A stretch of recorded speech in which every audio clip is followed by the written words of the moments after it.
There's some exclusive reporting from inside Disney that tells you everything about what they think of America. That's straight ahead.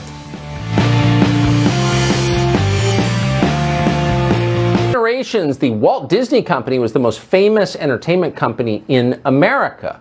In fact, it represented America to the world. It was in some sense synonymous with American culture. Disney, of course, produced all kinds of films during the Second World War, encouraging the United States to defeat fascism. So when you hear Disney, you think of something that's very American, very wholesome, something that your kids would watch. It's changed. Disney has started producing propaganda films not for the US government, but for the Chinese Communist Party. Not surprisingly, its senior leadership has denounced its own historic cartoons as racist.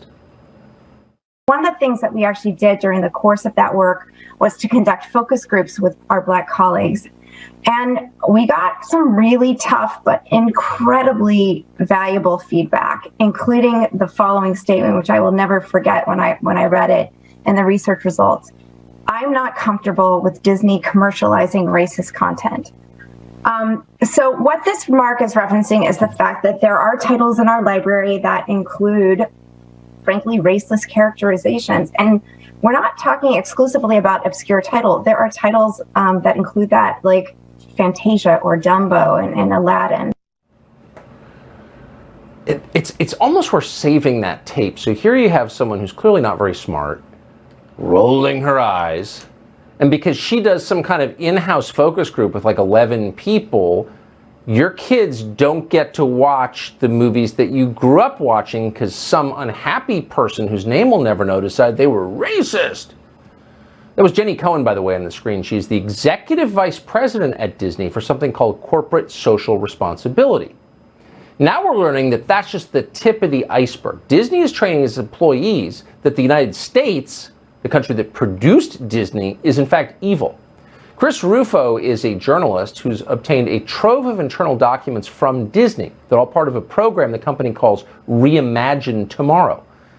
In one part of the training, which is called Allyship for Race Consciousness, can you even imagine? Disney claims that, quote, the United States has a long history of systemic racism and transphobia. By the way, transphobia is a word that didn't exist like 20 minutes ago. What do you mean a long history of it? No one had even heard of that until some unhappy sociology major from Wesleyan made it up and imposed it on the rest of us.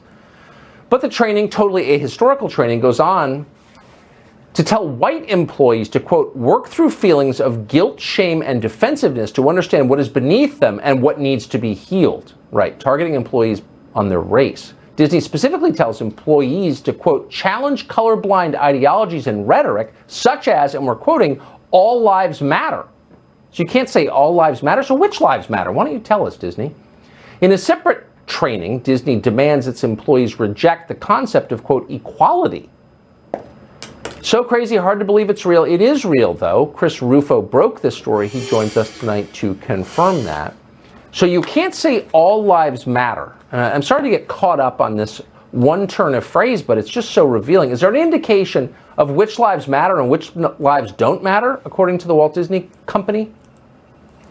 Yeah, there is. And what Disney is saying is that we should reject the idea of equality, that people should be treated equally regardless of their skin color. And they say we need to pursue a strategy and a policy of equity where people achieve, quote, equal outcomes. And this is, again, the tip of the iceberg. Disney created and sponsored a 21-day racial equity challenge and told employees to complete a white privilege checklist and even passed around a worksheet saying that white employees should defund the police, participate in reparations, and even decolonize their bookshelves, whatever that means.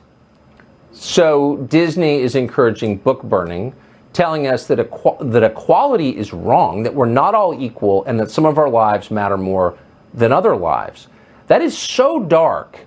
I wonder where they think that's going exactly. All lives don't matter? We're not equal? Like, what's the end point for this? Any indication?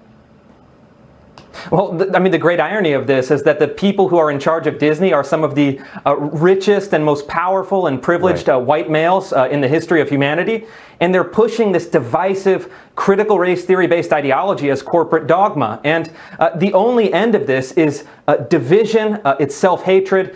And I think it should be very clear that Disney makes its money on middle Americans who go to their theme parks, who buy their content.